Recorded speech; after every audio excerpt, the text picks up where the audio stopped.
question is, what do you encounter when you encounter something you don't expect? And so you say, well, you've got your spouse mapped out, right? But then they do something you don't expect, which hopefully happens fairly regularly, right? Because otherwise you get bored with them. They do something you don't expect, and you think, aha, who is that person precisely? And what that means is that when you encounter something unexpected, you actually can't see what's there. Why? Because it's too complicated. You might have to spend a month talking to your spouse to figure out just exactly why they have that particular peculiar opinion. You have to explore and dig to find out how they map the world. If you encounter something unexpected, the first thing you see is not the world. The first thing you see is just a sense of discomfort and fear, combined with some latent curiosity that the world is not the way you thought it was. Now, how do you find out what the world is actually like? You have to investigate it. You have to investigate it. It means you have to take a risk. You have to move forward the same way that people do in psychotherapy. You have to find the thing that you're bordering on avoiding and go in and map it. Now, it's a curious thing, you know. Common anxiety disorder is agoraphobia. Agoraphobia is a generalized anxiety disorder, and people who suffer severely from agoraphobia often get to the point where, because of their panics, they're housebound. They can't go outside their room or their house. Now, they'd run away from their room or their house too if they could, but there's nowhere to run, so they're pretty much stuck being somewhere.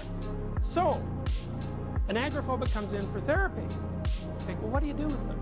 And you say, well, the agoraphobic says, I can't go on elevators. And you say, okay, well, let's go try. And you say, all right, well, relax. Just teach the person to breathe. Which really doesn't help that much, but it makes them feel better. You can do this without teaching them to relax. It doesn't matter a bit, but it does help them feel better. You say, okay, well, there's the elevator. You say, how close can you get to the elevator? You say, well, I can't really get more than like 20 feet. That's maximum. I said, well, okay, let's just go up to 20 feet there. And they do that, and then you let them stand there and stand there and stand there and stand there and stand there. Sooner or later, they get bored of being 20 feet from the elevator. And then you say, well, look, could you go 10 feet? No, I couldn't go 10 feet. That's too close. How about, could you go 3 more feet? Yeah, I think I could do that. So they go 3 more feet, and you let them stand there. And they find out nothing terrible is happening sooner or later. And then they go another 3 feet, and then they go another 3 feet. And then they're like confronting the elevator.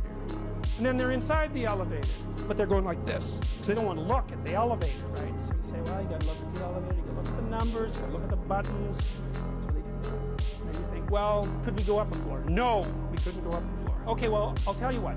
We'll just close the door, I'll put my hand in, it'll open again. Could you do that? Yeah, I can do that. Step by step, sooner or later, and usually sooner, bang, they've gone up a floor, right? So then what happens? They go home and have a fight with their husband that's been brewing for like 15 years. Why? Well, it's not because the elevator is symbolically related to the fight. It has nothing to do with it. It's because what the person learns in the combat with the unknown, which just happens to be taking the guise of an elevator, is that they can confront things that frighten them without being destroyed by the confrontation. And so what you see immediately, and this was contrary to an original psychoanalytic prediction, is that, man, you take that person out and you teach them they can go in the elevator, and right off the bat, they're going to shopping malls, they're in taxis, they're back in the subway, and they're standing up for themselves at home. Generalization. Why? Because they didn't learn that the elevator wasn't frightening. That isn't what they learned. They learned that despite the fact that the elevator was as terrifying as anything they've ever encountered, they were actually up to the challenge. And now that's a really useful thing to teach someone, right? Because if you have an obsessive compulsive patient, and I had one who actually used to work with radiation. Now he was he worked in some kind of biolab in Montreal. People with obsessive compulsive disorder are often very frightened that they'll contaminate someone else. So like typical obsessive compulsive obsession would be, I'll go to a shopping market, I'll touch some fruit from some third world country, I'll get some nasty bacterial disease, I'll bring it home and I'll give it to my kids. Well, you tell them, look, the chances of that are like 1 in 150,000. And they look at you and they think, I don't care if the chances are only 150,000. What if my kids die? And you think, well, yeah, that does pose a problem, doesn't it? Because it isn't exactly clear from a logical perspective where you should draw the risk line. Well, with the obsessive compulsive, you do exactly the same thing. You say, look, yeah, your fear is real, no kidding, because lurking at the bottom of their fear is the same fear that everybody else has, right? Same fear. I might die, I might get sick, I might lose the people that I love. Not only might that happen, it's going to happen. Why aren't people afraid of that all the time? They know. The obsessive person becomes aware of it. What do you tell them? You say, do it anyway.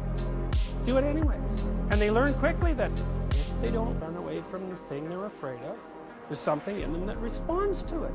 They learn that the fear is not larger than they are.